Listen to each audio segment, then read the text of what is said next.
করার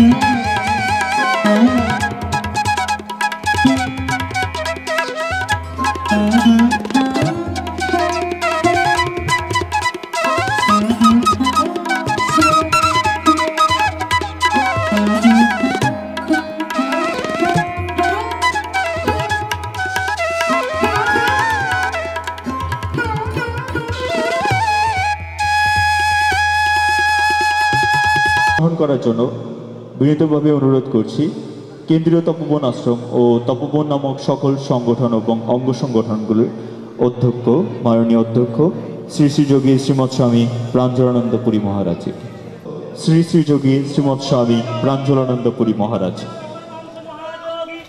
আমি একে একে সবাইকে ডেকে নিচ্ছি, অনুগ্রহ করে সকলে মঞ্চে এসে আসন গ্রহণ করুন। আজকের মহতী ধর্মসভার প্রধান অতিথি বাবু শ্রী রূপেশ চৌধুরী মহোদয়।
সহায়তা করছেন কেন্দ্রীয় তপোবন আশ্রমের প্রচার সম্পাদক বাবু প্রসেনজিৎ দাশগুপ্ত ও বাবু লিটন ঘোষ মহোদয়।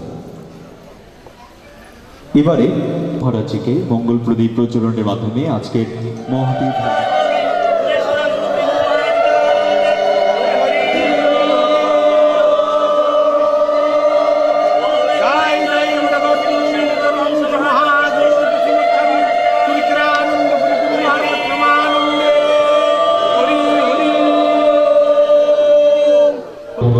শ্রী শ্রী গীতা থেকে মন্ত্র পাঠ করতে আসছেন ঢাকা থেকে আগত বাবু শ্যামল মণ্ডল মহোদয়। ওম হরি ওম তৎসৎ, ওম হরি ওম তৎসৎ। ওম নমো ভগবতে সুরেশ্বরায়, ওম নমো ভগবতে সুরেশ্বরায়। ওম ভূর্ভুবৎস তৎসবিতুর্বরেণ্যং ভর্গো দেবস্য ধীমহি ধিয়ো ইয়ো ন প্রচোদয়াৎ। ওম ভূর্ভুবৎস তৎসবিতুর্বরেণ্যং ভর্গো দেবস্য ধীমহি ধিয়ো ইয়ো ন প্রচোদয়াৎ। ওম ভূর্ভুবৎস তৎসবিতুর্বরেণ্যং ভর্গো দেবস্য ধীমহি ধিয়ো ইয়ো ন প্রচোদয়াৎ। ওম শ্রীমদ্ভগবদ্গীতা মালা মন্ত্রস্য শ্রী ভগবান বেদব্যাস ঋষি অনুষ্ঠব ছন্দ শ্রীকৃষ্ণ পরমাত্মা দেবতা। ওম অসূর্যন সূর্যস্তং প্রজ্ঞাবাদং চ ভাষসে ইতি বীজং ওম সর্বধর্মং পরিত্যাজ্য মামিকং শরণং ব্রজ ইতি শক্তি অহং তং সর্বপাপেভ্যো মুখ্যস্বামী মা সূচ ইতি কিলকম। ওম নৈনং ছিন্দন্তি শস্যানি নৈনং জহতি পাবক ইতি অঙ্গুষ্ঠাভ্যাং নম ন চ এনং ক্লেদন্তি আপ ন শোষিত মহাত্মত ইতি তর্জুবিনবং নম অচদ্য অয়ং অদাজ্য অয়ম অক্লেদ্য অশস্যৈব চ ইতি মধ্যবং নম নিত্য সর্বগত স্থান অচল অয়ম সনাতনী ইতি অনবদ্যবং নম পশ্যমে পার্থরূপাণি শত অত সহস্রকনিষ্ঠবং নম নানাবিধানি দিব্যানি নানা বর্ণাগ্নি চ ইতি করতাল পৃষ্ঠবং নম ইতি করন্যাস নৈনং ছিন্দন্তি শস্যানি নৈনং। সকল ভেদাভেদ ভুলে গিয়ে বিশেষভাবে আমি আমার গুরু ভাই বোনদেরকে অনুরোধ জানাবো আশ্রমাধ্যক্ষ শ্রী শ্রী প্রাঞ্জলানন্দ পুরী গুরু মহারাজকে সর্বাঙ্গীন সহযোগিতা করার জন্য। তাইলে আমরা ওনার কাছ থেকে আশীর্বাদ পাবো, মার কাছ থেকে আশীর্বাদ পাবো, গুরুদেবের কাছ থেকে আশীর্বাদ পাবো। সাথে সাথে কৃতজ্ঞতা প্রকাশ করছি যারা আমাদের গুরু ভাই দিনরাত পরিশ্রম করছে, কষ্ট করছে, শত ব্যস্ততার মাধ্যমেও প্রণামী সংগ্রহ করা এবং গুরু ভাই বোনদেরকে নিমন্ত্রণ দেওয়ার কাজে যারা ছিলেন।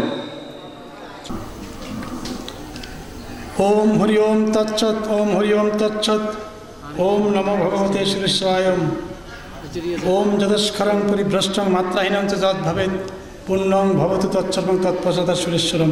ওম শ্রীগুরু। আজ সামনে উপস্থিত আছেন আমার সম্মানিত গুরু ভ্রাতা ভগ্নীবৃন্দ এবং ভক্ত সজ্জনা মণ্ডলী, এবং আমি আশ্রম মাতাকেও প্রণাম জানাচ্ছি এই সভার মাধ্যমে। সবাইকে ধন্যবাদ এবং কৃতজ্ঞতা জানাচ্ছি। অনেকটা দিন পরে আসলাম। আসলে শ্রী গুরুদেব এই যে একটা কথা বললেন, ললিগোপালবাবু বললেন যে এদেরকে ব্যাখ্যা করা যায় না। গুরুদেবের যে আদর্শ, যে চিন্তা চেতনা, এগুলা ব্যাখ্যা করার বিষয় নয়, ব্যাখ্যা করাও যায় না। কারণ এমন বিশেষ করে স্বামী অদ্বৈতানন্দ পুরী মহারাজ এবং তার পরম্পরায় জগদানন্দ এবং আমার শ্রী শ্রী বাবামণি, এই যে আধ্যাত্মিকতার ভাণ্ডার, এই ভাণ্ডারকে আমরা অনুধাবন করতে পারি বা তার থেকে আস্বাদন করতে পারি, কিন্তু এইগুলো মুখে কোথায় ব্যাখ্যা করা এটা বলা যায় না, বা তার অলৌকিক কর্মকাণ্ড এগুলা অচিন্তনীয়, এগুলা আমাদের জন্য একটা অকল্পনীয় ব্যাপার, এগুলোকে ব্যাখ্যা করা যায় না আর কি। তবু আজকে এসছি, আমি কিছু কিছু কথা বলবো। যে আমি দীর্ঘদিন এই শ্রীমৎ স্বামী যোগী সুরেশচন্দ্র পুরী গুরু মহারাজ, আমার গুরুদেব, আমার মা বাবা, আমরা বিভিন্নভাবে জড়িত, সবাই আমরা জড়িত ছিলাম। এই একটা আধ্যাত্মিকতার একটা বট বৃক্ষ, যে বট বৃক্ষ তিনি তপবন আশ্রমকে প্রতিষ্ঠিত করেছেন আর কি। এটা এই জঙ্গলাকীর্ণ, যেটা একসময় জঙ্গলাকীর্ণ ছিল আর কি, আমি যখন দেখেছি তখন একটা জঙ্গলাকীর্ণ খুব খারাপ একটা ছিল।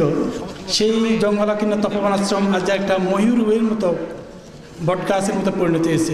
এখানে কারা আসবেন? সংসারের যে সমস্ত আমরা মানুষগুলো আছি, এই মানুষগুলো আসি, একে এই বৃক্ষের নিচে আসি, কিছু আধ্যাত্মিকতা বোধ, কিছু চেতনা বোধ, কিছু শান্তি, কিছু প্রশান্তি, আমাদের এই ছোট্ট মানব জীবনের কিছু হতাশা নিবারণ করার জন্য আমরা এখানে আসব। এটি আমাদের প্রত্যাশা থাকবে। সেই সব প্রত্যাশা নিয়ে যে আধ্যাত্মিকতার যে ব্যাপারটা, যেটা তিনি শুধু আশ্রম প্রতিষ্ঠা করে তিনি ক্ষান্ত হননি, তিনি সেখানে আসলে যেন সেটা আধ্যাত্মিকতার একটা জ্ঞান যে ব্যাপারটা আর কি, সেই ব্যাপারটা যেন আমরা আস্বাদন করতে পারি, সেই ব্যাপারটা তিনি সত্যিকার অর্থে তিনি এখানে দিয়েছেন। এবং সাধনার যে একটা পীঠস্থান, একটা সাধনা পীঠস্থান লাগে, কিন্তু পীঠস্থান আমরা সংসারে বসলে সাধনা করতে পারি না, সাধনার জন্য একটা পীঠস্থান লাগবে। সেই পীঠস্থানকে তিনি তপবন আশ্রম গড়ে তুলেছেন। এই পীঠস্থানে সবাই আসবেন, সকল মানব গোষ্ঠী, হিন্দু, মুসলিম, বৌদ্ধ, খ্রিস্টান, every human being come here. এখানে একটি মেডিটেশন, এখানে একটি চেতনাবোধ এই জানবেন। কী করবেন, আমাদের কী করবেন সেটা একটা সঠিক নির্দেশনা পাবো। আমরা যখন সংসারে থাকি, হতাশা, গ্রাস, অস্থিরতা আমাদের সমস্ত কিছু গ্রাস করে ফেলছে, তার থেকে একটা শান্তির জন্য আমরা কিছু দরকার, সেই জন্যই আমরা এই আশ্রমে আসি। আমি যে প্রতিষ্ঠানে চাকরি করি, শিক্ষক প্রশিক্ষণ মহাবিদ্যালয়, সেখানে একটা কথা আছে, বিদ্যালয় সমাজের প্রতিচ্ছবি। এক জায়গায় গেলে বিদ্যালয় দেখলেই বুঝবেন সে সমাজটা কতটুকু অগ্রগামী।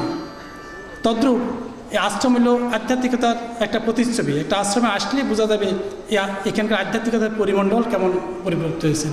তিনি সে আধ্যাত্মিকতার একটা পরিমণ্ডল এখানে গড়ে তুলতে চেষ্টা করেছিলেন আর কি, সবাইকে নিয়ে। সে আধ্যাত্মিকতার পরিমণ্ডলকে আমাদেরকে রক্ষা করতে হবে।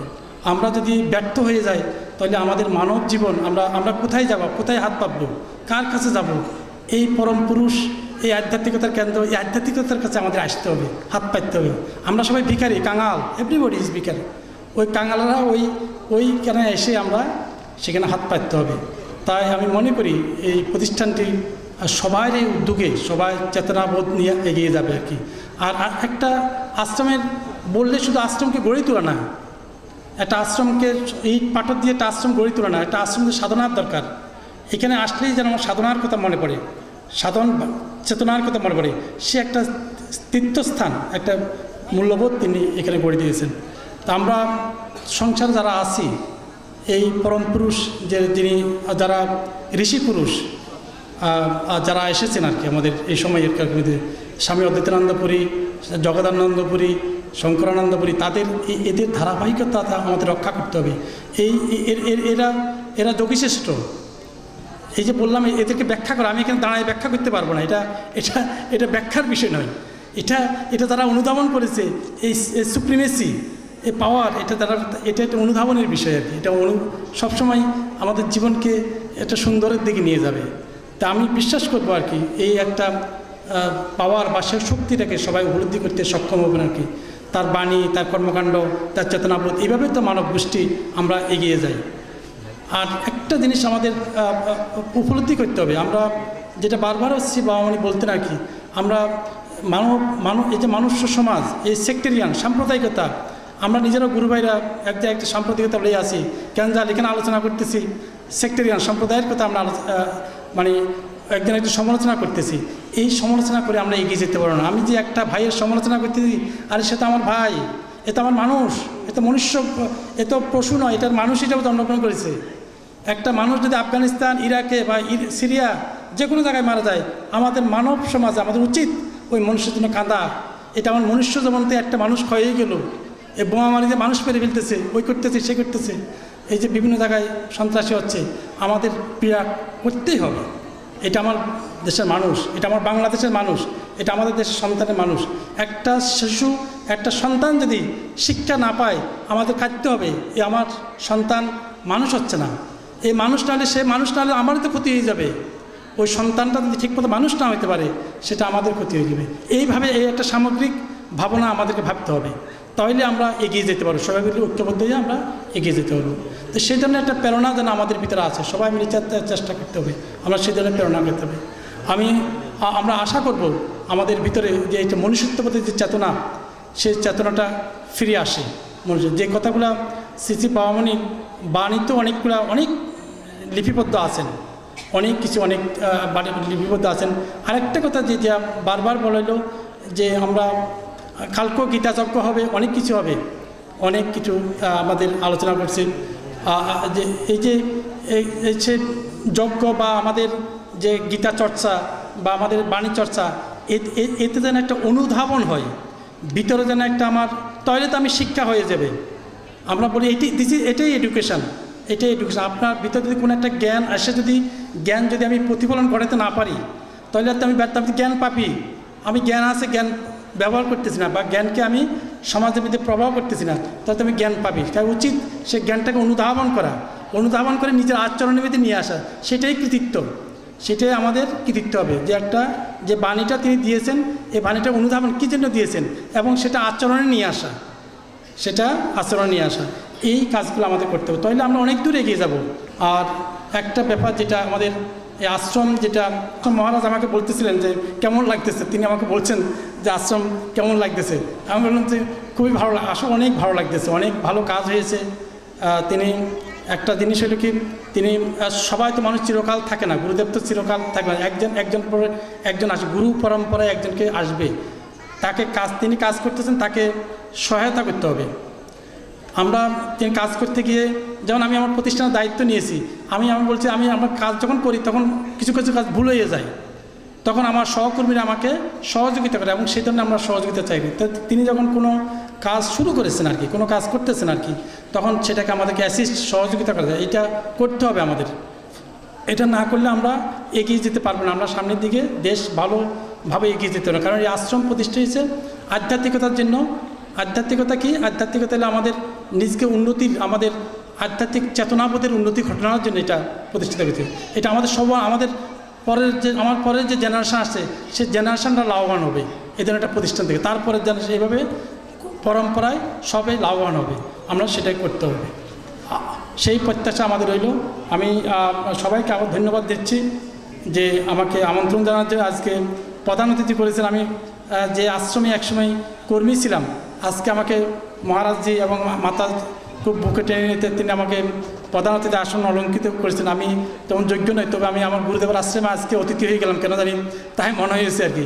যেখানে একসময় কর্মী সবার সাথে কাজ করেছি, সব গুরু ভ্রাতা পণ্ডিতের সাথে, সেখানে আজ অতিথি হয়ে গেলাম আর কি। তো যাই হোক, আমাদের আশা থাকবে আমাদের অনেক দূর আমাদের এগিয়ে যেতে হবে, আমাদের আশ্রম কর্মকাণ্ড অনেক দূর। আর একটা ব্যাপার যেটা বারবার বলা হচ্ছে, শুধু আশ্রম প্রতিষ্ঠা নয়, তার সাথে আধ্যাত্মিকতার একটা ব্যাপার আর কি, যেটা আমরা বারবার বলছি। আধ্যাত্মিকতা বলতে এখন অনেক কিছু যেটা অনেক জড়িত রয়েছে, আধ্যাত্মিকতার ভিতরে অনেকটা কিছু জড়িত আছে, সেটা ফিজিক্যাল অ্যাবিলিটি, মেন্টাল অ্যাবিলিটি, এখন তারপরে মেডিটেশান, কনসেন্ট্রেশন, প্রাণায়াম, বিশেষ করে এগুলো যোগী মহারাজদের এই যে পতঞ্জলি যোগ টোগ এগুলো আস্তে আস্তে শুরু করে দিতে হবে।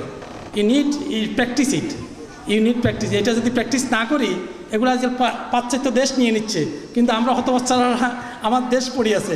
প্রাণায়াম, মেডিটেশান এগুলো পাশ্চাত্য দেশ নিয়ে নিচ্ছে। কেন? ভারতীয়রা কীভাবে পারে এগুলো, তারা কীভাবে এরা দেখি আগে যাচ্ছে, এগুলো পাশ্চাত্য দেশ নিয়ে নিচ্ছে, তারা এখন আস্তে আস্তে এদিকে ঝুঁকতেছে। কিন্তু আমরা এখনও সেই আচার টাচারের মধ্যে পড়ে আছি। ওই সমস্ত কাজগুলো ডেভেলপমেন্ট করতে হবে। তো এই কাজগুলো করলে আস্তে আস্তে আমরা আমরা আমরা ছেলে সন্তান মানুষ হবেই। মানুষ কেন হবে না? তারা মানুষ হবে। তার যদি ওই বোধটুকু থাকে, ওই শিক্ষাটুকু থাকে, তাহলে আমরা মানুষ হয়ে যেতে পারবো। তাদের উচিত হলে কি আমাদের একে অপরকে সহযোগিতা করা। একটা গুরু ভাই কোনো একটা তার কোনো সন্তান যদি তার পড়াশোনা বা কোনো কিছু অসুবিধার মধ্যে পড়ে, আমাদের এগিয়ে যাওয়া উচিত। এইভাবেই তো আমাদের সঙ্গবদ্ধ হইতে হবে। এই জন্যই তো সঙ্গ, এই জন্যই তো সঙ্গ করতে হবে। তো আমি সেই প্রত্যাশা করতেছি সবাই ভালো থাকবেন, সুস্থ থাকবেন, আর আমাদের আশীর্বাদ করবেন। আবার দেখা হবে কালকে, যজ্ঞটা খুব ভালো হবে। মহারাজ বলছেন আবার গুরুদেবের কিছু ভিডিও চিত্র দেখাবেন। সব কিছু মিলে একটা আধ্যাত্মিকতার পরিমণ্ডল এখানে বিরাজ করবে। এখানে যজ্ঞ, কাজকর্ম, ভালো ভালো কিছু, ভালো চিন্তা, আরও যদি ভালো কিছু। গুরুদেব তো অনেক স্বপ্ন ছিলেন এখানে, এই আশ্রমতে অনেক কিছু স্বপ্ন ছিলেন। তিনি চাইছেন এডুকেশন সেন্টার করার জন্য। এখানে অনেক দেখাতেন, আমাকে বলতেন, এখানে হাঁটতে হাঁটতে বলতেন, দেখ এখানে স্কুল হবে, এটা হবে, সে হবে। আমরা অনেক কিছু স্বপ্ন দেখতেন তিনি। এখানে আশ্রম থাকা ওই বাচ্চাদের, এতিম বাচ্চাদের জন্য একটা পথের ব্যবস্থা করে দেবেন। এখানে ওই যে উপরে বলতে এখানে হবে তোর মেডিটেশন সেন্টার, আধ্যাত্মিক ধ্যান মন্দির যেটা আর কি, সেখানে তিনি সেখানে মেডিটেশন করবে। মানুষ নিজকে জানবে, মেডিটেশনের মধ্যে মানুষ নিজকে জানবে। এটাই এডুকেশন। কিন্তু এখন ওই সার্টিফিকেট দিয়ে এখন আর আমরা আগে যেতে পারতেছি না। এটা তো দেখছেন তো, বাংলাদেশে সব এই নকল ফকল এগুলোর মধ্যে সব আমরা বদলিয়ে গেছি। মানুষ এখন এডুকেশন অন্যভাবে চিন্তা করতেছে। নিজকে উন্নত করো, নিজকে ক্রিয়েশন করো, জ্ঞান ক্রিয়েশন করে। জ্ঞান এখন সার্টিফিকেট অর্জনের জন্য, এই ভুল, এই বাধা ধরা নিয়ম এখন বাংলাদেশও সেদিক থেকে বেরিয়ে আসতে হবে। বিদেশে এখন সব জ্ঞান আছে, নলেজ ক্রিয়েট সামথিং। নলেজ আপনি কিছু অর্জন করেছেন, সেটা ইউ ক্রিয়েট সামথিং। হ্যাঁ, এই ক্রিয়েশন করতে হবে। এই ক্রিয়েশনের দিকে এখন এগিয়ে যেতে হবে। এই মেডিটেশন, প্রাণায়াম, এই যে এগুলো বলতে বা এই সমস্ত কিছু, এগুলো ক্রিয়েট করতে হবে। গীতা পড়ে কিছু ক্রিয়েট করতে হবে। গীতার আধ্যাত্মিকতা বুঝতে হবে। গীতা পড়ে গেলাম, মুখস্থ করলাম, শ্লোক আনলাম, লাভ হবে না, এক জায়গায় পড়ে থাকবো। কিন্তু ওই যে ভিতরে যে আধ্যাত্মিকতা, কীভাবে অর্জুন বলছেন কুরুক্ষেত্র যুদ্ধের সময়, অর্জুন কীভাবে বলছেন কথাগুলো, একটার পর একটা কথা বলে যাচ্ছেন। জ্ঞানযোগ, সাংখ্যযোগ, জ্ঞানযোগ, রাজবিদ্যা, একটা পর একটা জ্ঞানের কথা বলতেছেন। এই জ্ঞান পড়ে আপনি নিজের ভিতরে অনুধাবিত হইতে হবে। অনুধাবিত হলে তখন আমার এটাই এডুকেশন। এটা তাহলে আমি উন্নতির দিকে আস্তে আস্তে শিখরে পৌঁছে যাবো আর কি। সেটাই আমরা সেই প্রাপ্তিই করতেছি। আমাদের আবার উন্নতি হবে, তপবন আশ্রম আবার জাগবে, আবার এখানে আধ্যাত্মিকতার সেন্টার করবো, এখানে সবাই আসবে, সবাই আমরা গবেষণা করবো। তো সেই প্রত্যাশা নিল। সবাইকে অসীম ধন্যবাদ। সবাই ভালো থাকবেন। তাহলে ভগবানের যে গুণগুলো আছে, ঐশ্বর্য, বীর্য ইত্যাদি গুণগুলো আছে, তার মধ্যে কি আছে? আপনারা বলতে পারেন সেটা পুরোপুরি তার মধ্যে আছে। এটা নিয়ে কোনো দ্বিধা নেই, এটা নিয়ে কোনো সন্দেহ নেই। অবতার শব্দের অর্থ হলো অবতরণ করা। তাহলে কেমন করে কে কিভাবে অবতরণ করবে? আপনারা যারা কিছুক্ষণ আগে প্রধান অতিথি মহোদয় যে কথাগুলো বলে গেলেন, যে পাতঞ্জল যোগ সাধনা, এই যোগ সাধনার একটি স্তরে আছে মূলাধার, স্বাধিষ্ঠান, মণিপুর, অনাহত, বিশুদ্ধ, আজ্ঞা, সহস্রা। সে মূলাধারের মেরুদণ্ডের দুপাশে দুটি শিরা চলে গেছে। একটাকে বলা হয় ইড়া, একটাকে বলা হয় পিঙ্গলা। আর মেরুরজ্জুটাকে আমাদের যৌগিক ভাষায় বলা হয় সুষুম্ন। এটা ত্রিবেণীর ঘাটে মিশেছে। ত্রিবেণীটা কোথায়? ত্রিবেণীটা হচ্ছে এই যে ভ্রুর মাঝখানে আজ্ঞা চক্রে, যেখানে মায়েরা সিঁদুরের ফোঁটা দেয়। ওই আজ্ঞা চক্রের মধ্যে আপনি যদি প্রতিদিন এইভাবে একটু একটু চাপ দিতে থাকেন, দেখবেন আপনার মুখের অবয়বটি ওই ফেয়ার অ্যান্ড লাভলি মাখাতে হবে না, আপনা আপনিতেই সুন্দর হয়ে যাবে। ওখান থেকে আবার একটি ধারা চলে গেছে উপরের দিকে, সহস্রারের দিকে। মায়েরা যেটা লম্বা করে একটা টেনে দেয়, ওই ধারাতে সহস্রারে চলে গেছে। ওই সহস্রারে যখন চলে যায় তখন সমস্ত বিশ্ব ব্রহ্মাণ্ডের সাথে তার অভিন্নতা সৃষ্টি হয়। এই অভিন্নতা যখন সৃষ্টি হয় তখন তিনি বলতে পারেন অহম ব্রহ্মস্মি, আমি ভগবান, আমি ব্রহ্ম, আমি ঈশ্বর। এই অনুভূতি যার হয়েছে তিনি তখন এই শব্দটা দ্ব্যর্থহীন ভাষায় উচ্চারণ করতে পারেন যে আমি ভগবান। এবং তার অনুসারী যারা আছেন তারা নিঃসন্দেহে বলতে পারেন তিনি ভগবান। তিনি ওখান থেকে আবার ধীরে ধীরে অবতরণ করেন। অনুলোম এবং বিলোম যে প্রাণায়াম আছে, প্রাণায়ামের কথা বলা হলো, অনুলোম এবং বিলোমের মাঝখানে যখন সহস্রারে চলে গেলেন, সহস্রার থেকে তিনি ধীরে ধীরে যখন অবতরণ করবেন, কেন অবতরণ করবেন? মহন্তের স্বভাবে তরিতে পামর, নিজ কার্য নাই তবু যায় পরে। তারা নিজের জন্য নয়, নিজের যে অর্জিত সাধনা আছে এই সাধনাটাকে জনে জনে বিলিয়ে দেওয়ার জন্য, নিজের ভেতরে মান আরাফা নাফসাহু ফাকাদ আরাফা রাব্বাহু, আত্মানং বিদ্ধি নও thyself, নিজেকে জানার জন্য তারা লোকশিক্ষক হিসাবে আসেন এবং তাদের আমরা অবতার বলে সম্মান করি, পূজা করি, মান্য করি। এবং তারাই আমাদের আরাধ্য দেব হন, ইষ্ট দেব হন। পৃথিবীতে কেউ সুখী নেই। গীতা একটি সমস্ত বেদের নির্যাস। সর্ব উপনিষদ গাভ দুগ্ধা গোপালনন্দন পার্থবৎসা সুধীর ভক্তা দুগ্ধম গীতামৃতম ভবৎ। সমস্ত বেদের দুটি কাণ্ড আছে, একটিকে বলা হয় জ্ঞানকাণ্ড, একটিকে বলা হয় কর্মকাণ্ড। জ্ঞানকাণ্ডের যে শাখাগুলো আছে ওখানে আছে সব উপনিষদগুলো। এই উপনিষদগুলোকে দহন করে সেইটাকে ভগবান গীতাতে সার সংক্ষেপ নিয়ে এসেছে। আর ভাগবতটা কি? ভাগবতটা বলা হচ্ছে নিগম কল্পতরুরি বিগলিত ফলম সুখ মুখাত জগৎ। সমস্ত নিগম শাস্ত্রটাকে দলিত মথিত করে একটা রসের ভাণ্ড করে নিয়েছে। সেইটা কেন এটা করলেন? কারণ বেদ সাধারণের কাছে পঠিতব্য নয়, অথবা সেটাকে ভালো করে বোঝা সম্ভব নয়। এই জন্য ব্যাসদেব এটাকে সহজতর করে ভাগবতে নিয়ে আসলেন। তো ভাগবত থেকে এত বড় ভাগবত মানুষ সহজে কি আর পাঠ করতে পারবে? এটাকে আরেকটু সহজীকরণ করলেন, আরেকটু সরলীকরণ করলেন। ওই সহজীকরণ যেটা করা হলো, সরলীকরণ করা হলো, সেই সরলীকরণ করাটাই হলো গীতা।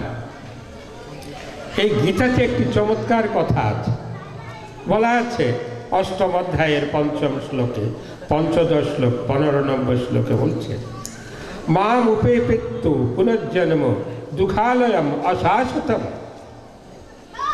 নাভ্নুবন্তি মহাত্মন সংসিদ্ধিম পরমাগতা। এই জগৎটা হচ্ছে দুঃখালয়ম, অশাশ্বত।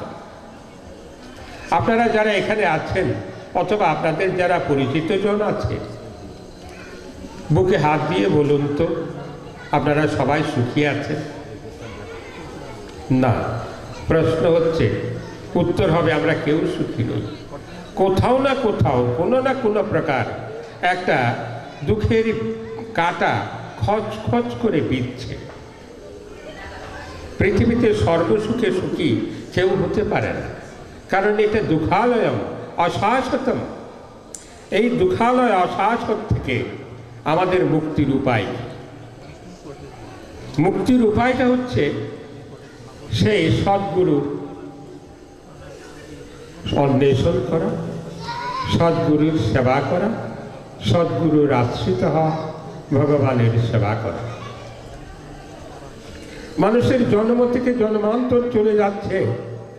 বলছে আয়ু কর্মচ্ছে বিদ্যা বিত্তবিদ্যি নিধনম এই বছর পঞ্চৈতানি সৃজন্তে গর্ভস্থ সেইবনে। আমাদের যে দেহটা আছে, এই দেহটা আমাদের মধ্যে আমার কার আয়ু কীরকম হবে, কার কর্ম কীরকম হবে, কার ধন সম্পদ কীরকম হবে, কার লেখাপড়া কত দূর হবে, তিনি কখন মারা যাবেন, এইগুলো গর্ভবাসেই তার বিধি লিপি হিসাবে নির্ধারিত হয়ে যায়। তো বলে যে ভগবান লিখে দেন, বলে যে না, ভগবান তো লিখে দেন। তো বলে যে কি, এটা কেমন করে আসে?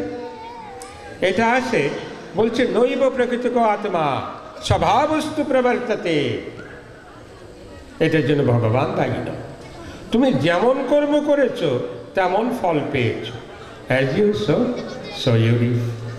তুমি যেমন কর্ম করেছো তেমন ফল পেয়েছো। তাহলে কি করতে হয়?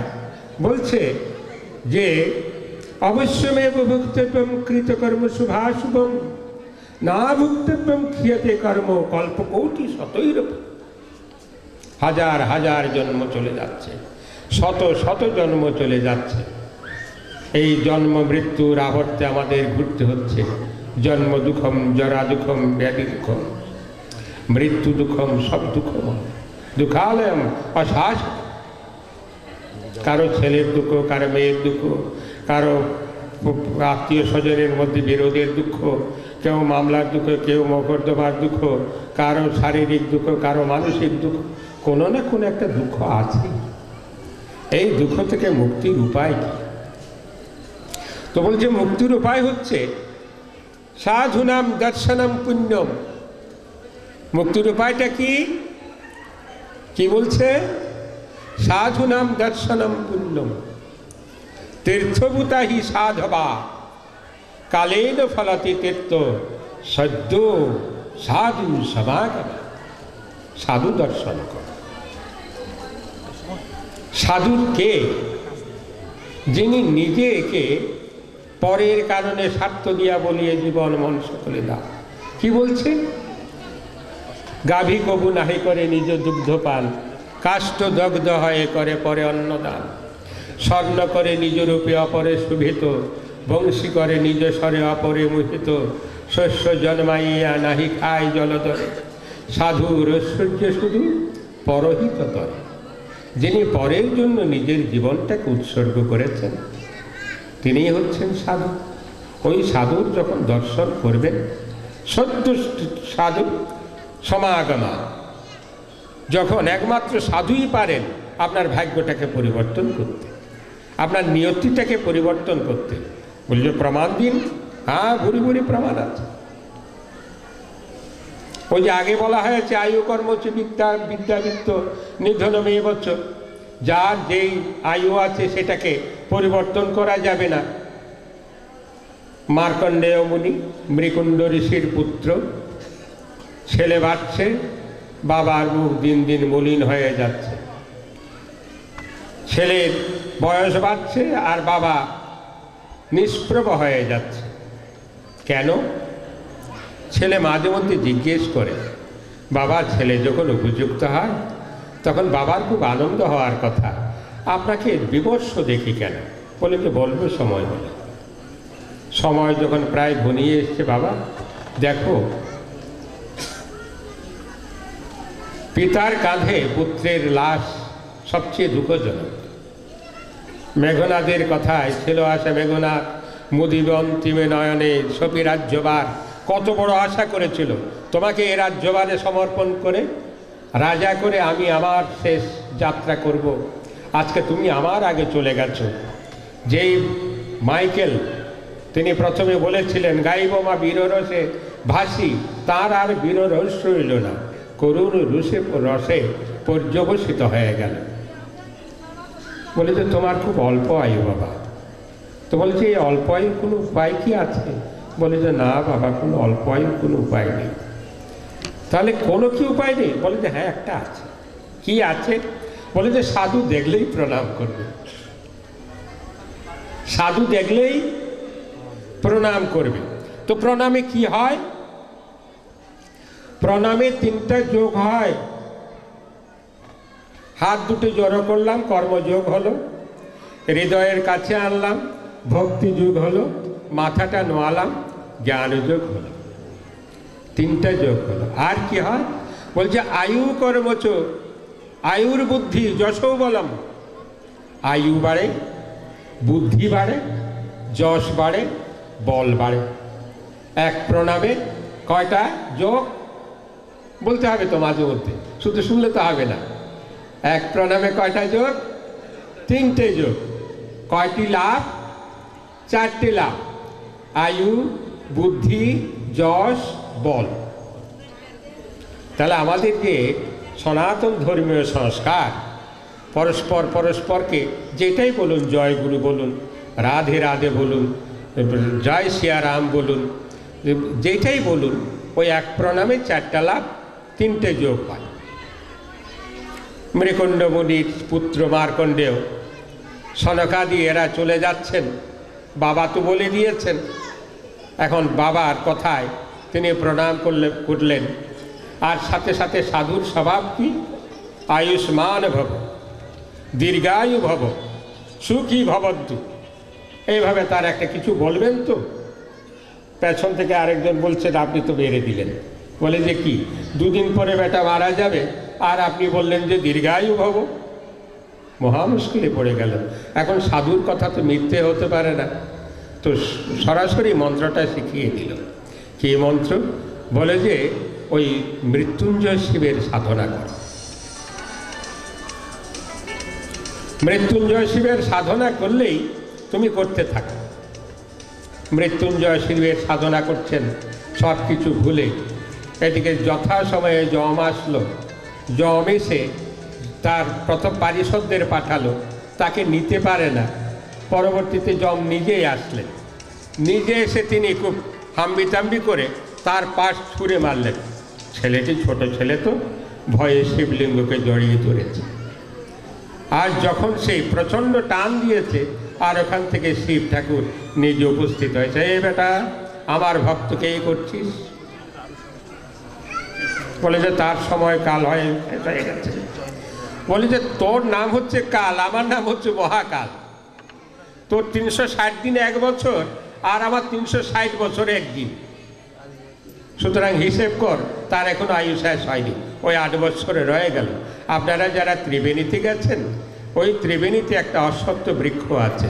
ওই অশ্বত্থ বৃক্ষের মধ্যে মার্কণ্ডেয় ঋষি ওই অশ্বত্থ বৃক্ষের উপরে তিনি প্রলয় দেখেছেন। ওই যে সময়টা তার অতিক্রম হয়ে গেছে, তিনি প্রলয় দেখেছিলেন। সাধুদের এমনই কৃপা। তাহলে যেখানেই সাধু দেখা যায়, এই জন্য বলছেন সাধুর চরণে পড়ি, সুখে দিও গড়াগড়ি, বসিও অদূরে রহে ইতর যেমন। আমাদের সামনে আমরা তীর্থের জন্য বহু জায়গায় যাই, অথচ আমাদের শাস্ত্র কি বলছে? বলছে সন্নিকট হি ভদ্রানাম অনাদর কারণম গাঙ্গুং হিত্যা যথান্নম অম্বস্তন্নত ইয়াতি শুদ্ধই। নিকটে গঙ্গা থাকা সত্ত্বেও তীর্থ করার জন্য বিভিন্ন জায়গায় ঘুরে বেড়ায়। আমাদের সামনে ওই যে সাধু আছেন, সাধুর চরণে এই সমস্ত তীর্থই আছে। প্রমাণ, গঙ্গা যখন পৃথিবীতে অবতরণ করবেন, বলে যে গঙ্গাকে আশীর্বাদ দেওয়া হলো, শতেক যোজন থেকে যদি গঙ্গা বলে ডাকে সর্বপাপ মুক্ত হয় কলেব। বলে যে বাবা বুঝলাম, আমার জলে স্নান করে সবাই পাপ মুক্ত হয়ে যাবে, কিন্তু আমি তো দীর্ঘদিন ওই পাপীদের ভারে ভারে থাকতে থাকতে কিছুটা জড়তা এসে যাবে, তিনি তো আর কিছুটা তো অবসন্নতা এসে যাবে, আমার মুক্তি কিসে?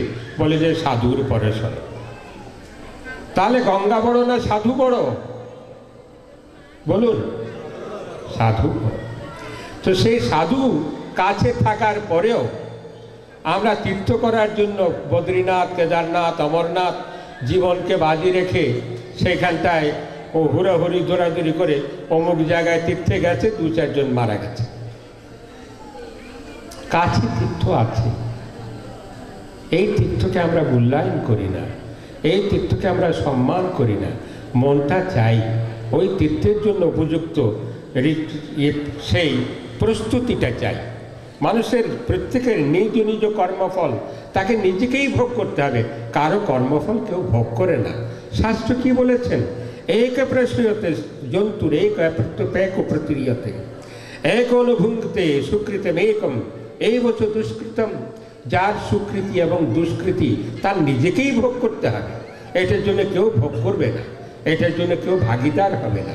প্রমাণ বলে যে রত্নাকর দস্যুর কাছে আসলেন, রত্নাকর দস্যুরকে বললেন যে তুমি যে যাদের জন্য করছো তারা কি তোমার পাপের ভাগ নেবে? বলে যে কেন নেবে না? আমার স্ত্রী পুত্র মা বাবা এরা তো আমার পাপের ভাগ অবশ্যই নেবে। গিয়ে জিজ্ঞেস করে এসো। বলে যে আমি জিজ্ঞেস করে আসে তুমি পালিয়ে যাও। বলে যে বাবা আমরা বুড়ো মানুষ, কোথায় পালাবো, তুমি শক্ত করে বেঁধে রাখো।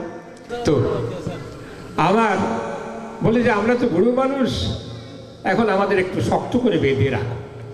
বেঁধে রাখলেন, মা বাবার কাছে জিজ্ঞেস করলেন, স্ত্রীর কাছে জিজ্ঞেস করলেন, পুত্র পরিজনের কাছে জিজ্ঞেস করলেন, কেউ কিন্তু তার পাপের ভার নিল না। তখন তিনি বললেন, আমি কাদের জন্য কি করলাম? সারা জীবন এত অপরাধ করেছি, এত পাপ করেছি, তাহলে আমার মুক্তি কিসে? ওই যে সাধুর ভরসা। সাধু যদি কৃপা করে তার জন্মান্তরের পাপ একদিনেই সেই বহুদিনের পুঞ্জিত অন্ধকার রাশি একটি চকমকির আঘাতে, একটি শলাকায় যেন দীপ্যমান হয়ে সে অন্ধকার দূরীভূত হয়ে যায়। তেমনি তোরা সাধু যদি কৃপা করেন তাহলে এক মুহূর্তেই সমস্ত পাপরাশি নস্যাৎ হয়ে যায়। অতল জলে আর নাহি মনে পড়ে। আমরা কে কতবার জন্মগ্রহণ করেছি আমরা কেউ জানি না। এই জানার অবস্থা থেকে আমাদের যদি মুক্তি পেতে হয় তাহলে সদ্গুরুর সন্ধান লাভ করতে হবে, সৎসঙ্গ করতে হবে, গুরুকে প্রণিপাতেন পরিপ্রশ্নেন সেবয়া, গুরুকে সেবা করতে হবে। গুরুর সেবার মাধ্যমে আপনার সমস্ত জ্ঞান, যদি গুরু ইচ্ছা করেন তাহলে আপনার মধ্যে সেই গুরুর জ্ঞানটাকে সঞ্চালিত করতে, তাকে আপনারা যারা গুরু ভ্রাতা ভগ্নীগণ আছেন, আপনারা যারা পরম গুরুর পুত্রাদি আছেন, শিষ্যাদি আছেন, তারা যদি এই গুরুদেবের আশ্রমটাকে সুন্দরভাবে সৌকর্যমণ্ডিত করতে চান, আরও যদি সুন্দর করতে চান, তাকে সহযোগিতার হাত বাড়াতে হবে। আমরা কুরুক্ষেত্রের কথা শুনেছি, আমরা মহাভারতের কথা শুনেছি, আমরা রামায়ণের কথা শুনেছি, আমরা সবাই জানি। কিন্তু বর্তমান প্রেক্ষাপটে দেখা যায় আমাদের সমাজে কুরুক্ষেত্র শুরু হয়ে গেছে, আমাদের দেশে রামায়ণের ইতিহাস শুরু হয়ে গেছে, আমাদের সমাজে অনেক ঘটনা ঘটে যাচ্ছে। তাহলে কি করতে হবে? কেন হচ্ছে? শুধু হচ্ছে আমাদের ধর্মীয় অনুশাসনের অভাব, ধর্মীয় অনুশীলনের অভাব। পরমহংস মহাযোগী পূর্ণব্রহ্মের শ্রীতরী নিয়ে যিনি সারাটি জীবন এই সমাজ, রাষ্ট্র এবং বিশ্বব্যাপী পদচারণায় মুখর করেছেন, আমাদের পরম পূজ্যপাদ শ্রদ্ধাভাজন এবং আমাদের অন্তরের সেই যিনি ধারণ করে আছেন সেই পরম গুরু মহারাজ গুরুদেব পরমযোগী স্বামী সুরেশ্বরানন্দ পুরী গুরু মহারাজের রাতুল চরণে বিনম্র প্রণাম নিবেদন করি। আমাদের সেই ঋষির যোগ্য মানসপুত্র, ঋষিপুত্র, আমাদের পরম মহারাজ এই কেন্দ্রীয় তপবন আশ্রমের বর্তমানে মঠাধ্যক্ষ, যিনি পূর্ণব্রহ্মের তরী নিয়ে সমগ্র বিশ্বব্যাপী পদচারণা করার জন্য যিনি অভিপ্রায় ব্যক্ত করেছেন এবং যার চিন্তা চেতনায় এই পূর্ণব্রহ্ম তরীকে কাঁধে নিয়ে এই সনাতনী সমাজের একটি উজ্জ্বল ধ্বজা কাঁধে নিয়েছেন, সেই প্রাঞ্জনানন্দপুরী মহারাজের শ্রীচরণে প্রণাম নিবেদন করি আশ্রম মায়ের শ্রীচরণে, এবং প্রণাম নিবেদন করি আজকের মঞ্চে উপবিষ্ট আমাদের গুরুভ্রাতা এবং সনাতনী সমাজের যারা আজকের এই মঞ্চে উপবিষ্ট সকল সনাতনী সমাজকে আমি তাদের শ্রীচরণে আমার ভক্তি বিনম্র প্রণাম নিবেদন করছি। যা সনাতন হচ্ছে, যা ছিল আছে থাকবে, সেটাই সনাতন। এবং এই সনাতনটা হচ্ছে ঋষিদের ধর্ম। এই ঋষিরা কালে কালে যুগে যুগে ছিল, এবং সনাতনটা একটা ধর্মীয় একটা যুগের উপর একটা ভিত্তি করে কালের সোপানে বিয়ে এই সনাতন ধর্মটা প্রতিষ্ঠিত। এই ঋষিদের ধর্ম, এই ঋষিদের তপস্যা ছিল, সাধনা ছিল, যোগ ছিল। ঠিক তেমনিভাবে এই কেন্দ্রীয় তপবন আশ্রমের পরম ঋষি, পরম মহারাজ, পরম যোগী পরমহংস স্বামী সুরেশানন্দ পুরী গুরু মহারাজ, তিনি তার সমগ্র জীবন যৌবন আমাদের এই বিশ্ব সমাজের জন্য ব্যয় করে গেছেন পথ প্রান্তরে, এবং পৃথিবীর এক প্রান্ত থেকে আরেক প্রান্তে তিনি এই চট্টগ্রামের দেবকুল থেকে তিনি এই ঝন্ডা কাঁধে নিয়ে সমগ্র বিশ্বব্যাপী তার আদর্শ উদ্দেশ্য এবং পূর্ণব্রহ্মের তরিকে নিয়ে তিনি আমাদের মাঝে ছড়িয়ে ছিটিয়ে দিয়েছেন। সেটা কেন দিয়েছেন? জ্ঞানের মুক্তির জন্য, জ্ঞানকে সুপ্রসারিত করার জন্য, আমাদের যে নিরক্ষরতা, সেই নিরক্ষরতাকে অক্ষর জ্ঞান দান করার জন্য, আমাদের যে সংকীর্ণতা, সেই সংকীর্ণতা পরিহার করার, এবং আমাদেরকে একটি সুস্থ সুন্দর বলিষ্ঠ সমাজ বিনির্মাণের ক্ষেত্রে তিনি অগ্রণী ভূমিকা রেখেছিলেন। ওম হরি ওম তৎসৎ, ওম হরি ওম তৎসৎ, ওম হরি ওম তৎসৎ। ওম নমো ভগবতে সুরেশ্বরায়, ওম নমো ভগবতে সুরেশ্বরায়, ওম নমো ভগবতে সুরেশ্বরায়। ওম ভূর্ভুবঃসুতস্সবিতুর্বরেণ্যং ভর্গো ধীমহি ধিयो ন প্রচোদয়াৎ। ওম অখণ্ডমণ্ডলাকারং ব্যক্তং চরাচরং তৎপদং সুরঞ্জন তস্मै শ্রী গুরুবে নমঃ। ওম গুরু ব্রহ্মা গুরু বিষ্ণু গুরুদেব মহেশ্বর গুরুদেব পরম ব্রহ্ম তস্मै শ্রী গুরুবে নমঃ। ওম অজ্ঞানং তিমিরঞ্জস্য জ্ঞানঞ্জনশলাকায় চক্ষুरुन्मीलितं येन तस्मै श्री गुरुवे नमः।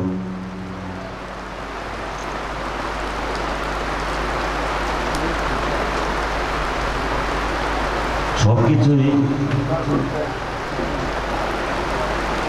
আমরা দেখলাম, গান করলাম, সব কিছুই হলো, কথাবার্তা হলো। মূল বিষয়টা হলো আমাদের যেই কথাবার্তাগুলো হয়েছে সেগুলিকে বাস্তবায়ন করা। বামনের একটা বাণীর মধ্যে যে বলেছে, সৃষ্টিকে দিকে স্রষ্টাকে জানো, ইনি কে? তিনি প্রতি মুহূর্তে সংকটের বন্ধু, অন্ধকারে চলিতে আলোর প্রয়োজন, তিনি পর্ণ আপন, আত্মবিশ্বাসে তার অবলীলা স্বরূপ প্রতিফলন ঘটে। এখন যা ঘটছে এটাও কিন্তু তাহার ইচ্ছায় ঘটছে। বৃষ্টি হবে, আলোচনা হবে, আপনারা বসবেন, বলবে, গান হবে, সব কিছুই পরিকল্পিত। তপবনে পরিকল্পনার বাইরে কোনো কিছুই নেই। কখন কি হবে না হবে সব কিছুই তপবনের পরিকল্পনার মোতাবেকই হবে। আজকে বৃষ্টি হবে, এরপর দেখুন আমরা যেখানে অনুষ্ঠান করি বৃষ্টি হয় না, কিন্তু ধর্মসভার দিনে এতগুলি মানুষ উপস্থিত থাকে না। আজকে দেখেন বৃষ্টি হচ্ছে, কিন্তু এরপরও সবার উপস্থিতি দেখা যাচ্ছে কি মানে অটুট অবিকল, যেটা মানে বোঝার চেষ্টা করছে, জানার চেষ্টা করছে, করার চেষ্টা করছে কিভাবে করব। তার মধ্যে যেটা আত্মশুদ্ধির যে বিষয়টা, যে আমি শুদ্ধ হতে চাই, আমি সদ্গুরু সান্নিধ্যে কেন এসছি, আমার অপরিপূর্ণ যে সত্তাগুলি রয়েছে প্রত্যেকটা সত্তাকে কি করার জন্য? জাগ্রত করার জন্য। কি করে? উপাসনা করে, ওনার নির্দেশ, আদেশ, উপদেশ মোতাবেক নিজেকে পরিচালনা করে, নীতিভ্রষ্ট হয়ে নয়। আমরা কি পেয়েছি? আমরা অনেক কিছুই পেয়েছি। কিভাবে? এই যে একটা তপবন, এই যে তপবনটাকে চিন্তা করে রাখবে, তাহলে চিন্তা করলে দেখতে পাবেন বিশাল একটা পরিকল্পনা, একটা প্ল্যান, যেখানে গেলে মানুষের সব কিছুই পূরণ করা যাবে। একটা মানুষ এখান থেকে বেরোতে হবে না, খাওয়া দাওয়া হতে ধরে, থাকা হতে ধরে, ধর্ম করার জায়গা হতে ধরে, তোমার যত রকমের কার্যক্রম রয়েছে প্রত্যেকটা কার্যক্রমকে নিয়েই এই আশ্রমটি গঠিত হয়েছে। তাইলে আমরা কি করতে পারি? সর্বপ্রথম আমরা দেখি যে বাবা মনি আমরা যখন ছোট ছিলাম, এই আশ্রম থেকে বেরিয়ে কোনো কিছু করার নিয়মের মধ্যে ছিল না। যখন আমাদের এই গেটের বাইরে যে দোকানগুলো হয়েছে তখন দোকানগুলো ছিল না, ওই নদীর ওই পারেই আমাদের আসা যাওয়াটা চলতো। আমাদের এই 2000 দিয়ে আসা যাওয়ার রাস্তার ইয়েটা ছিল না, ওই লালুটিয়ার যে ব্রিজটা রয়েছে সেখানে সমস্যার সৃষ্টি হয়েছিল। তাহলে দেখা যাচ্ছে কি ওইদিকেই আসা যাওয়ার কার্যক্রমটা চলতো আমাদের। তাহলে দোকানে গেলে কোথায় যেতে হবে? তাহলে ওই পারে যেতে হবে। আমাদের অনেক ভক্তবৃন্দদেরকে ওই পারে গিয়ে আড্ডা মেরেছেন বিদায়, ওখানে গিয়ে চা খেয়েছেন বিদায়, অসৎসঙ্গ করেছে বিদায়, তোমার সময়কে নষ্ট করেছে বিদায়। বকানি জোগানি কিন্তু খায়নি কেউ বলতে পারবে না। কেন? আমরা এখানে কিসের জন্য এসেছি? আজকে আলোচনা সভা হবে, উপাসনা হবে, অধিবাস হবে, আগামীকালকে যে যজ্ঞ হবে সে যজ্ঞের মধ্যে নিজের ভক্তি শ্রদ্ধা বিশ্বাসকে অটুট রেখে নিজের কর্তব্যকর্ম যেটা রয়েছে সেটাকে সুচারুভাবে তোমার রক্ষা করার। তারপরে যে চণ্ডী যজ্ঞ হবে সেই ক্ষেত্রে সেই ধরনের এই যে নাম কীর্তনটা হবে সেটা তো আমি যে গ্রহণ করব, ষোড়শ প্রহর ব্যাপী পূর্ণব্রহ্ম নাম কি হবে এখানে চলবে।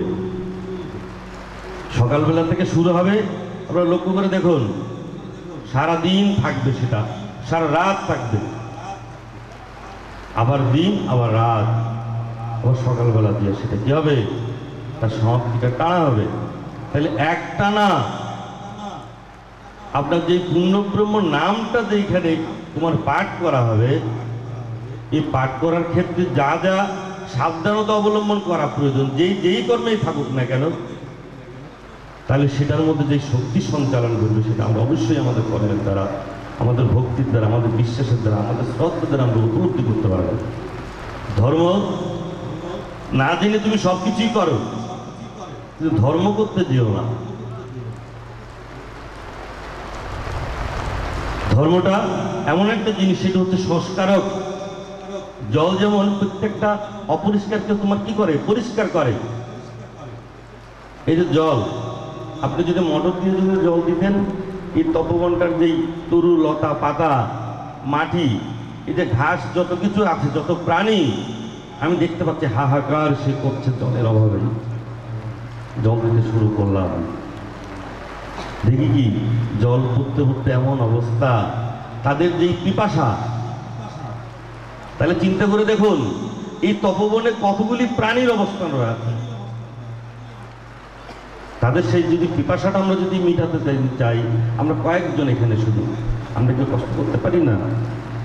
মেনে নেওয়ার যে বিষয়, আমি আজকে মনে করেন এখানে এসেছি কিছুর জন্য, আলোচনা সভা হবে, সেখানে আমি বসবো, কথাবার্তা শুনবো, কি হয় না হয় সেটা দেখব, উপাসনা হবে সেখানে অংশগ্রহণ করব। আপনি দেখুন সবাই কিন্তু ঘুমাচ্ছে, কিছু আবার ঘুমাচ্ছে না, কিছু আবার ঘুম আসে না। কেন জানি, সে ঘুমাতে চায় কিন্তু ঘুম তার আসে না। শুধু এখানে বসে শুনছে তাও নয়, যেখানে শুয়ে আছে সেখানেও কিন্তু শুয়ে কিন্তু শুনছে। সবাই কিন্তু আবার ঘুমাচ্ছে না। তাইলে শুধু আশ্রমের কথা না বললাম, আশ্রমের বাইরে যত লোক না ঘুমিয়ে আছে, সে শুয়ে আছে কিন্তু সে ঘুমায়নি এখনো, সে পর্যন্ত শুনছে। প্রচার প্রসার, তুমি যেটা ওই যে বাবা মন্দির একটা বাণীর মধ্যে বলেছে, জিহ্বার দোষও অনেক আবার গুণও অনেক। তুমি এই যে জিহ্বা তোমার যে রয়েছে, এই যে ছোট্ট একটা জিনিস, 3.5 হাতে একটা দেহ, তারা সে উপরে উঠাইতেও পারে, নামাইতেও পারে। এই জন্য বাবা মনে বলছে জিহ্বার দোষও অনেক আবার গুণও অনেক। গুণ বলতে কি কি কাজে ব্যবহার করা? শুদ্ধ কর্মে ব্যবহার করা। যেমন সুমন বিশ্বাস, সে মন্ত্র পাঠ করলো, আমি তো তার মতো গানও গাইতে পারি না, আর এভাবে বাজাইতেও পারি না। দেখলাম অনেকক্ষণ দাঁড়িয়ে সে করছে, বেচারা চেষ্টা করছে যে আনন্দ দেওয়ার জন্য, তার সাথে দেখা আমার সাথে। তো যাই হোক, তো যেটা বলছিলাম আমি, এই যে মনে করেন যে আজকে থেকে 10 বছর পূর্বে আমাদের এখানে কেমন ছিল? আমরা কি তপবনটাকে এখান থেকে নিয়ে কোথায় কি চলে গিয়েছি? না, তপবনে যা রয়েছে তাকে ভালোবেসে তাকে আরো সুন্দর করা যায় কিনা সেটার পরিকল্পনা করেছে, এটা বিবেচনা করা প্রয়োজন। ধর্ম করলে তোমার কি করতে হবে? কর্ম পরিশুদ্ধিত কর্ম হইতে হবে। তোমার যদি নীতি, আদর্শ, উদ্দেশ্য, পরিকল্পনা, জল্পনা কল্পনার মধ্যে যদি তোমার ত্রুটিযুক্ত হয়, তাহলে তুমি সৎকর্ম করার জন্য উপযুক্ত হবে না কখনো। তুমি যদি মিথ্যা কথা বলো, তাহলে তোমার সত্যের গুণটা তুমি উপলব্ধি করবে কি দিয়ে? কারণ তুমি তো বলোই তো মিথ্যা কথা, তাহলে তুমি সত্য কথা বললে যেটা হবে সেটা তুমি তো উপলব্ধি করতে পারবে না। তাহলে সেটাকে উপলব্ধি করার জন্য তোমার নিজেরও সত্য কথা বলে দেখতে হবে, চেষ্টা করতে হবে। যেটা আমি পারি না আজকে, আগামীকাল আমি পারবো। আমরা উপাসনা বিধি আছে, 3 বেলা উপাসনা করি। আমরা মনে করেন যে এই কাশঘণ্টা বাজাইলো, মৃদঙ্গ বাজাইলো, হারমোনিয়াম বাজাইলো, উপাসনা চলছে আর চলছে, ভাবের মধ্যে পড়লো ভক্ত, কিন্তু তার মনের ভক্তি নিয়ে আছে শক্ত, সেটা তো বিবেচনা করতে হবে। শুধু ভাবের নাড়াচাড়া দেখলে তো হবে না। সে বলছে, বাবামণি যে বলছে একটা বাণীর মধ্যে, সৃষ্টিকর্তাকে 100,000 না ডেকে একাগ্র চিত্তে একবার ডাকতে শেখো। তার মানে কি? 100,000 তোমার ডাকার প্রয়োজন নেই। তুমি ডাকার মতো করে একবার তুমি আমাকে ডাকো, তাহলে আমি সন্তুষ্ট থাকবো। সেজন্য বাবামণি বাণীর মধ্যে বলছে, সৃষ্টিকর্তাকে 100,000 না ডেকে একাগ্র চিত্তে একবার ডাকতে শিখো। তিনি সবই দেখেন, সবই বুঝেন। কে কিরূপ অভিনয় উদ্দেশ্যবাদী, সৃষ্টিকর্তার অজানা কিছুই নেই। তাহলে কি বলতো সে? আমরা তো ওই যে অল্প জ্ঞানীর পক্ষে ব্রহ্মজ্ঞানের প্রভাব করা সম্ভব নয়। যা এটা হচ্ছে ব্রহ্মজ্ঞানের যে ব্যবহার। এই তপবন আপনি দেখেন, এই গুরুকুলটা আপনি চিন্তা করে দেখেন, এই যে বাবামণি, এরপর যে অদ্বৈতানন্দ স্বামীজি, জগদানন্দ স্বামীজি, আপনি শঙ্করানন্দ স্বামীজির কথা চিন্তা করে দেখুন। এই যে গুরু পরম্পরাটা, এটা কর্ম করে দেখিয়েছে, কথা না। তাহলে আপনারা চিন্তা করে দেখেন যে ভারত এবং বাংলাদেশে আমাদের এতগুলি প্রতিষ্ঠান রয়েছে, এতগুলি প্রতিষ্ঠান থাকা সত্ত্বেও আমরা কেন গোছালো নই? আমাদের এই সাধু সন্ন্যাসীগুলি এলোমেলো ভাবে চলাফেরা করে কি করে? সে একত্রিত হয়ে প্রতিষ্ঠানে প্রতিষ্ঠানে সে থাকতে পারে না। তারা একতা সৃষ্টি করে সেই বাবামণির যে উদ্দেশ্যগুলি রয়েছে, পরিকল্পনাগুলি রয়েছে, সবগুলিকে একসঙ্গে করতে না পারলে একটা একটা করেও তারা শেষ করতে পারে না। তাদের হাতে কি টাকা পয়সা থাকে না? আমি শুধু গুরুর নাম প্রচার করছি, আমি আশ্রমে আছি, সেটা বললে তো চলবে না। আগে মন মানসিকতা চাই। আমি একটা কোন জায়গায় ধর্মসভায় বলেছিলাম, আমাদের আশ্রমের সাথে সম্পৃক্ত মনে করেন 5টা আশ্রম আছে। তাহলে একটা আশ্রমে যদি আমরা 5 জন করে যদি সন্ন্যাসীকে রাখি, তাহলে 25 জন সন্ন্যাসীকে রাখা সম্ভব হয় আমাদের দ্বারা। 25 জন সন্ন্যাসীকে আমরা কি করব? আশ্রমে রাখবো। তাদের কি কাজ? আশ্রমটাকে পরিচর্যা করা, পরিশুদ্ধিত রাখা, তারা নিজেরা শুদ্ধ রাখা, মন্দিরটাকে শুদ্ধ রেখে ত্রিসন্ধ উপাসনা কার্যক্রম পরিচালনা করা, ভক্তবৃন্দদের সাথে আন্তরিকতার সহিত নিজেদেরকে ব্যবহার করা,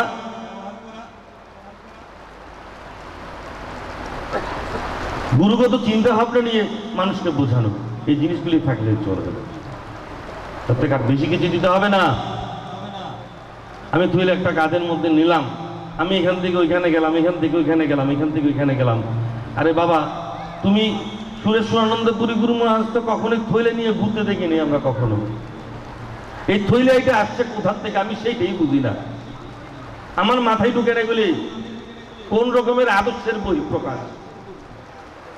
আমি যে দেখেছি যে আমার গুরুদেবের কাঁধের মধ্যে কোনো থইলেই নাই, কিন্তু গুরুদেবকে অনুসরণ করে যারা চলছে তাদের কাঁধে আবার থইলেটা এলো কোথা থেকে? জানতে মন কি হয়ে যায়, বিচলিত হয়ে যায়, এগুলি কোথা থেকে এলো? আপনারা একটা জিনিস চিন্তা করে দেখুন, আজকে মনে করেন আমরা যে এতগুলি ভক্তবৃন্দ এখানে আছি, আমাদের থাকার জন্য বাবামণিকে থাকার জন্য ব্যবস্থা করে দেন নাই। আমি মনে করুন আজকে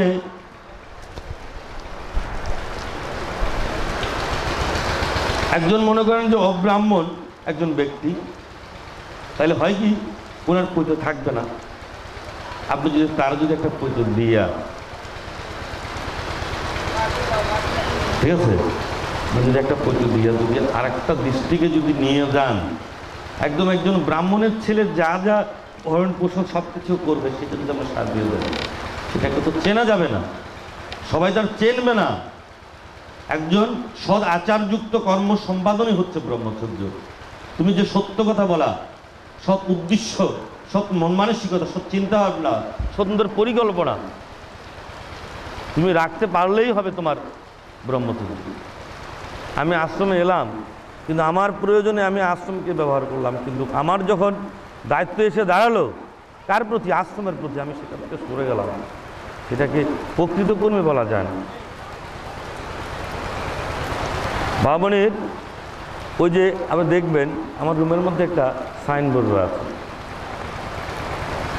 ওখানে দেখলাম যে কি রং, এই যে আপনার এনামেল যে রঙগুলো আছে সেই রঙগুলো দিয়ে সেটা কালো দিয়ে করলো, সাদা কালি দিয়ে সেটাকে লিখলো তুলি দিয়ে।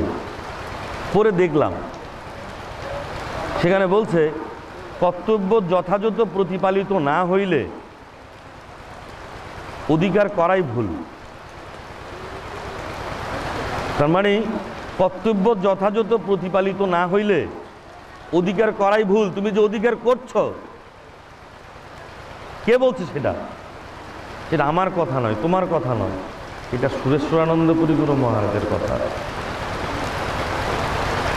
তাহলে আমি ওনার যে কি কথাগুলো বলে গিয়েছেন সেগুলো যদি আমি কি করে না করি, পরিকল্পনা না করি, আমার মধ্যে যদি সেটা জল্পনা কল্পনা না রাখি আমি, তাহলে আমি তো রাস্তা খুঁজে পাবো না। সেই বিষয়গুলি তো আমাকে রাস্তা খুঁজে দেবে।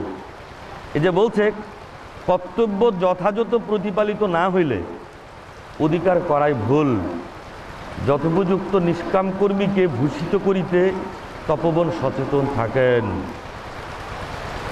তার মানে তুমি কর্তব্য কর্ম করে যাও,